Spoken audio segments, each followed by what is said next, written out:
So clearly it's ostentatious to call your YouTube channel Essential Craftsman. Well, let me tell you where that name came from, the fact that I've been using it for 21 years. Let me tell you the history of blacksmiths as being essential, and then let me tell you a little bit about what I believe is true about craft and craftsmanship and what it takes to become a craftsman.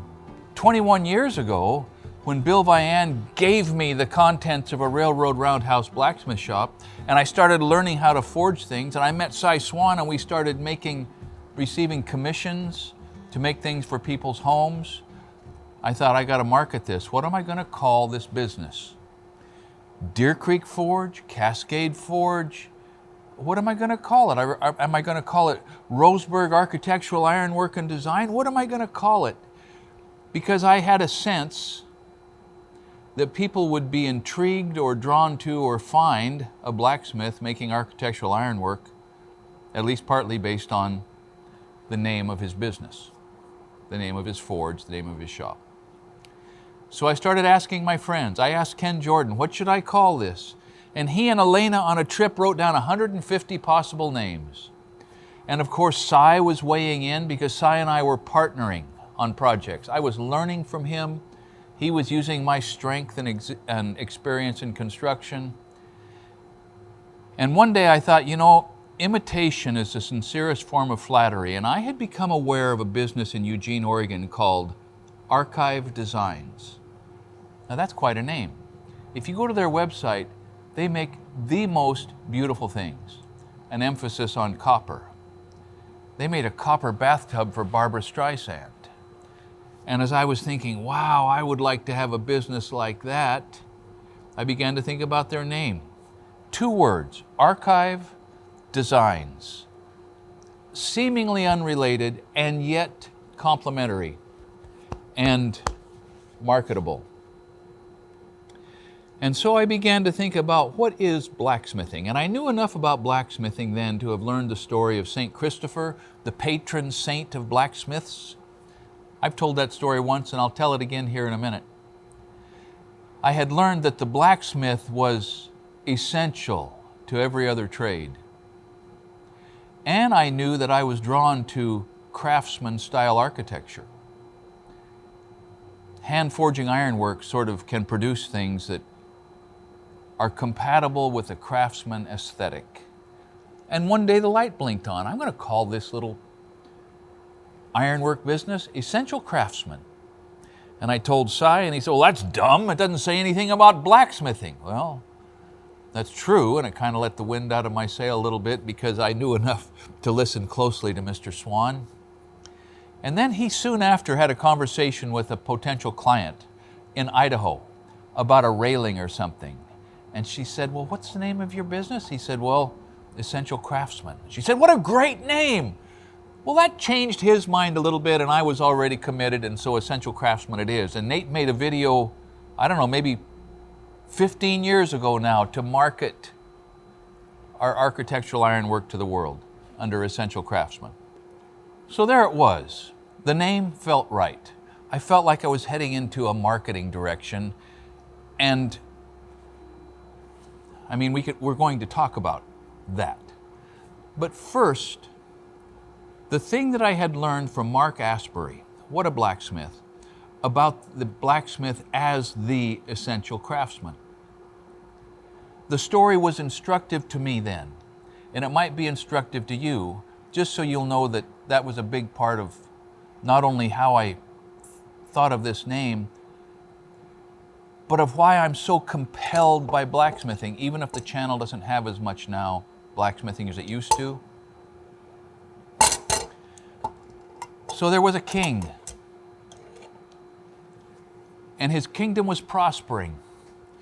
And to sort of congratulate himself and all of those who had helped his kingdom prosper, he decided to have a big dinner for all the tradesmen and the craftsmen who had been part of building his new castle.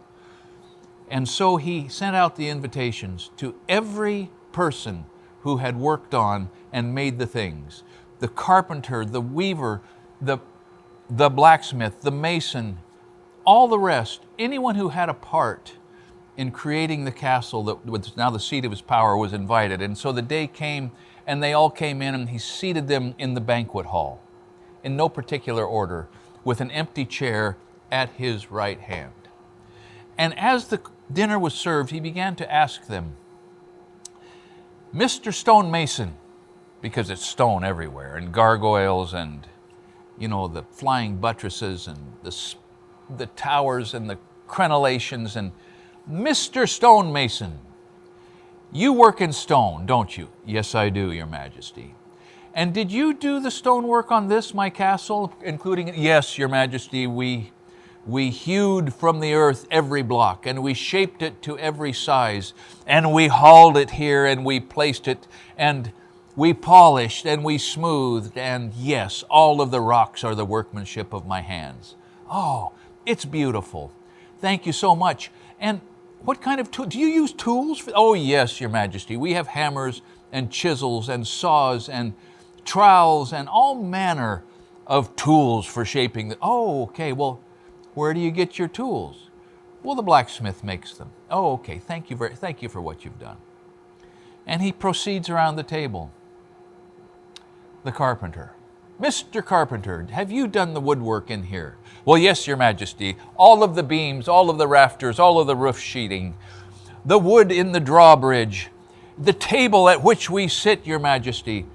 All of this woodwork came from my shop, my hands, my carpenters, my apprentices, and it was a pleasure to work wood for your castle. Oh, thank you. You're the best carpenter. Where do you get your tools? Well, Your Majesty, we go to the blacksmith and tell him what we... Okay, thank you very much. And then the weaver. Mr. Weaver, did you make these beautiful curtains in this room? Well, yes, I did, Your Majesty. And I made the tablecloth, and Your Majesty, if I may be so bold, I even created the robes that you're wearing and the clothing that's in your closet and the linens on your bed, Your Majesty. All of it comes from my loom and from under my needle, and is cut with my scissors. Oh, it's so beautiful. Look at the beauty of this tablecloth and these curtains. And where do you get your needles and your scissors and all of your other tools, Mr. Taylor? Well, Mr. Weaver, Mr. Taylor. Well, Your Majesty, we go to the blacksmith and tell him what we need. Oh, thank you. Where would we be without you in our kingdom? And then he goes, and he comes to the blacksmith, and the blacksmith is unwashed. He did not dress up for the occasion. He's covered with soot. He's wearing his leather apron and little else, because blacksmiths often found clothing to be unhandy, at least according to the drawings of the Greeks. Mr. Blacksmith, yes, Your Majesty. Have you made items in this Yes, Your Majesty, the chains on the drawbridge, the grill on the portcullis, the spoons and the knives and the swords that your soldiers carry into battle. All of it, Your Majesty, the locks and the keys and the buckles on the belts and the bits in the horse's mouth and the nails and the screws. And yes, Your Majesty. Oh, well, they're just wonderful. And you have such a nice degree of finish. And may I ask you, where do you get your tools, Mr. Black? Well, we make our tools, Your Majesty. Whatever the tool is, we make it. Oh. And so that drew to a close, and they finished the dinner. And after the dessert, and the cups were filled all around, he said, well, to all of you craftsmen here assembled, it is now time, and I have decided who it is that I shall pronounce the senior, the king of the craftsmen, the king of the craftsmen, the essential craftsman. Mr. Blacksmith, would you please come up to the head of the table and assume your rightful position at my right hand as the king of the craftsmen? Really, Your Majesty. And he stands up and he slouches. He was a right-handed blacksmith, and his right arm was disproportionately large and calloused. And he came up and he dragged the chair back and he sat down, and the party continued. And the drinks flowed, and the party got louder, and the tailor, the weaver, was so bitter because clearly his work was the most beautiful, and it was on the king's body, and he hated the blacksmith anyway. And so while everyone was celebrating, slapping each other on the back, The tailor, he slimed under the table, and he had his scissors. He always carried scissors, nicely forged scissors, in a pocket that he had sewed into his vest, and he crawled up the middle of the banquet table unnoticed. And he got up next to the king, and he made sure he wasn't on the king's chair, but he moved over to where the blacksmith was sitting with his apron dangling down by his knees, and he took his scissors and he cut, as a gesture of disdain, 3 or 4 slices in the edge of the blacksmith's leather apron, and he crawled back to his seat and he resumed his position, and nobody noticed because nobody cared, because he was not being recognized. And that is why blacksmiths to this day, those who are romantic about the past as I am, will cut some little slits in the side of the bottom of their apron, some fringe, to commemorate the blacksmith's great victory as the essential craftsman. And it brings me back to the story of this channel. So it's not a brag. It's just a coincidence of language. It's not the essential craftsman, because I am certainly not the essential craftsman. I've certainly learned that in the craftsman build-off that we just had. We had 150 entries. We have people in the Essential Blacksmith Academy who do amazing things. I have friends, Ken Jordan and Cy Swan and others, who eclipse me. But still, it's the blacksmith that is essential. All right, so acknowledging that I personally am not the essential craftsman, but craftsmanship is significant. What is craftsmanship? What does it mean to become essential? What do these two words in one sentence say about you or what you want to become? Well, first, is there a definition for craftsmanship? I read the comments on the channel. They're brilliant. I'm vaguely remembering one that in order to be craftsmanship, there has to be an element of patience in what you're doing, an element of, regardless of how long it takes, this has to be to a particular level. There's even legal language in contracts that I've used, done according to standard practices and procedures and in a craftsman-like manner. That can be legal language. I think an impractical view of craftsmanship, think of scrimshaw, where someone is carving into a bit of ivory shapes that are perfect, or checkering a gun stock, carving steel, carving anything, the beautiful, highly figured, impossibly ornate things that can be done microns at a moment, and yet where the smallest flaw spoils the whole piece, workmanship of risk. We've talked about that, and we will again. Yes, that's craftsmanship. Clearly that's craftsmanship. But on the other hand, I firmly believe that if you give anybody, enough time and enough material, they can make something perfect. You see what I mean? I mean, if you can throw away all the material you need to throw away because of your botches, and if you can take all the time that you need to do it over and over and over again, eventually the stars are going to line up and you will have something that can represent you as a craftsman. But on the other hand, when a person becomes highly skilled and practiced and understands the process, time and material become part of the equation. I think that a craftsman is one who can use exactly the right amount of material in exactly the right amount of time to produce work that is exactly to the standard that the job requires. How about that? That simultaneously makes the term craftsman more accessible and more daunting, because time budgets and material budgets are part of what it means to be thoroughly skilled in your craft. Now, there's another dynamic in craftsmanship, and maybe a higher level of craftsmanship, where you're not performing for the profit motive. But most of us, at least in construction, are performing for the profit motive, and it builds in all kinds of conflict and all kinds of nastiness and all kinds of regret and sometimes all kinds of money and livelihood. It builds in paychecks That's important. But there's another dimension to craft that only comes into play when you're doing something for love, for passion, because you simply have to do it. It simply has to come out of your creativity and your making process. Now this begins to approach art, doesn't it? There's the cliche, I can't quite get right. A tradesman works with his hands, a craftsman works with his hands and his head, an artist works with his hands, his head, and his heart, maybe. And I'll tell you, when we have the luxury of doing it for those reasons, craft becomes something very close to spiritual. Now, as we wrap this up, as I look at a 50-year rearview mirror, and the 18 years before that, which was childhood and adolescence and learning and training, and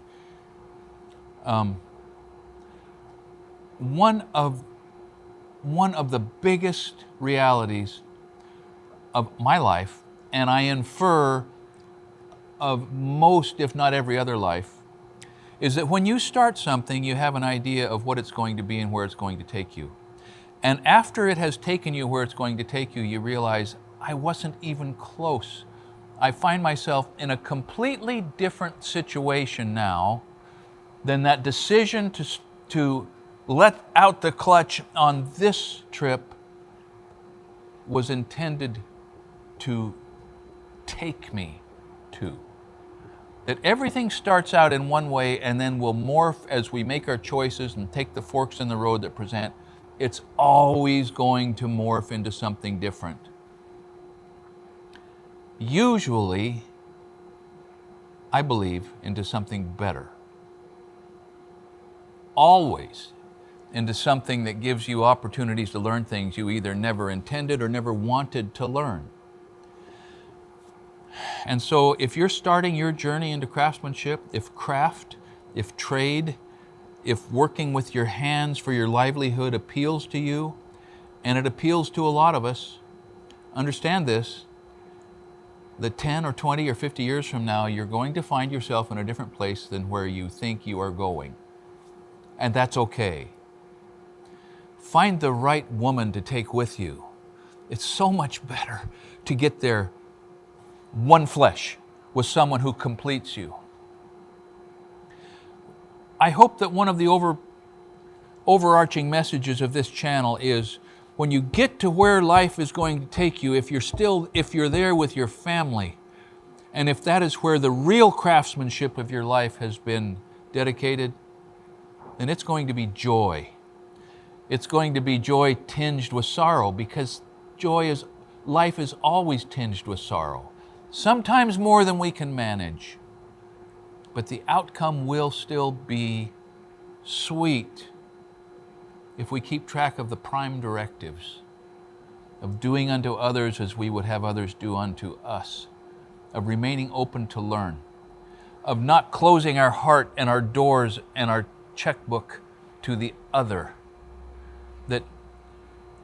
that strangers are entitled to my care also, that when I do anything, I should do it, doggone it, just as good as I can within the time budget and the material budget that is provided. And that includes the things that I do in my community and in my country and in my church. It's all craft. It's all exhausting ourselves and bringing to pass the things of righteousness. That's the true craft. That is, I think, what motivated the Shakers, that religious community back in the day. They thought that work itself was a form of worship, that anything we do with our hands should be considered as being done for God. Man, that's a pretty solid outlook. And I think that begins to define the essence, the real boiled down, take it to the bank essence of the craftsmanship that we need to seek in every single thing we do. Thank you for watching Essential Craftsman, and keep up the good work.